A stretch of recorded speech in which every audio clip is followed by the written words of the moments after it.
Hey, good afternoon, everybody. It's Mike. It is Friday, the 4th of August. This is our weekly recap. Doing this about 2 o'clock, getting off screens a little early tonight after a very long but very good week. You want to join me, link in the description below. Come on over to smartoptiontrading.com and join us for $25 for the first 30 days. So let's talk about this week. And it's been not the easiest of weeks, but there's been a lot of opportunity, a lot of names in play. So we'll start off. We had a couple very narrow range candles on Monday and Tuesday, followed by the big down move on Wednesday after the announcement that Fitch had slashed U.S. credit rating from AAA to AA plus. Timing really weird. We've talked about that. Nobody seems to think it's a big deal. You had a huge down candle on Wednesday. Yesterday, we came back off. They could have killed us. They didn't.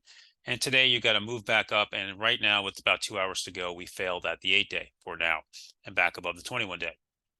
We are in August. August and September are typically two of the toughest months in the markets. Doesn't mean they have to sell off. It means they're just tough. A lot of chop, a lot of repositioning for the end of the year. Quiet, low volume. Typically, you can see today, right now, we're still actually at 40 million shares, much higher than normal for a Friday in the dog days of summer. So for next week, if we can get back above the 8-day, we got a little gap sitting here at 453.52 to go up and fill, and then go back and test up this 459 area. If not, a 3% pullback in the market is 445.65, and that lines up with a gap that's sitting there at 445 area, and then we'll see if that wants to fill. All right. You can see oscillators are back into the neutral zone. Never really got a good signal there. The Qs, take a quick look at that.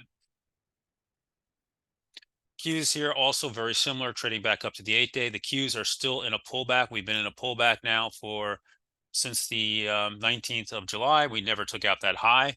So still below, right on the 3% level, failed at the 8-day. The IWM held in a little bit better.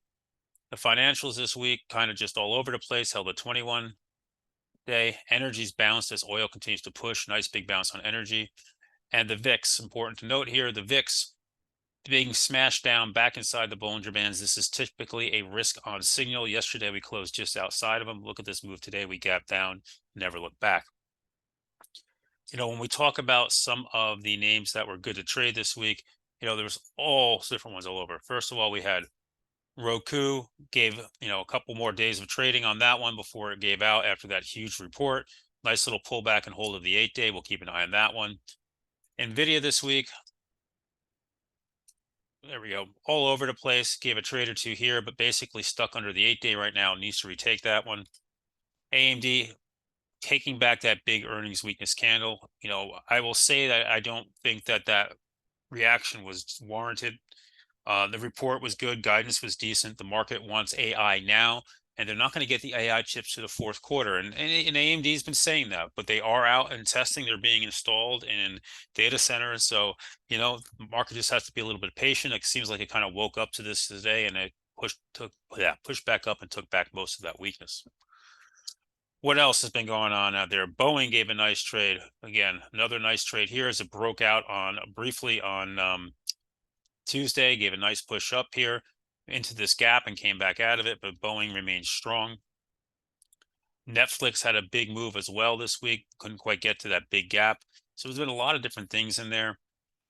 Caterpillar, again, another trade on that one early on this week on Wednesday as it broke out above the high after a great report. Boeing, great report. Caterpillar, great report. Google, Meta, some of those great reports, right? Different stuff going on there. Shop, not such a great report. It wasn't bad, but couldn't hold. Wayfair had a very good report. We'll see if this one can hold in. That's of interest. Amazon had a stellar report. Traded that multiple times last night, in and out of it multiple times today, holding some over the weekend and some calls. Just in a great report, blowout. 145 areas, the next spot we're looking for in that one. So, overall, a very nice week. The market remains strong. The thing to realize is they could have killed the market on either of these last couple of days. They had us on the ropes yesterday morning. The selling stopped around 10:30. The market came up. They had us on the pushing down this morning. Again, very similar. Look at this down move. Look what happens here right around 10:05. The sellers suddenly abate. We come up, and then we're off to the races. And now you're getting a little bit of games here. Overall, we need to retake the 8-day, but the market looks fairly strong. I'll put some charts up for you tomorrow. I am out on Sunday. I'm going to be doing a lot of relaxation. I'm beat, a long week, but great week, and I will catch you guys all bright and early on Monday morning. If you want to join us, smartoptiontrading.com. Everybody have a fabulous, fabulous weekend.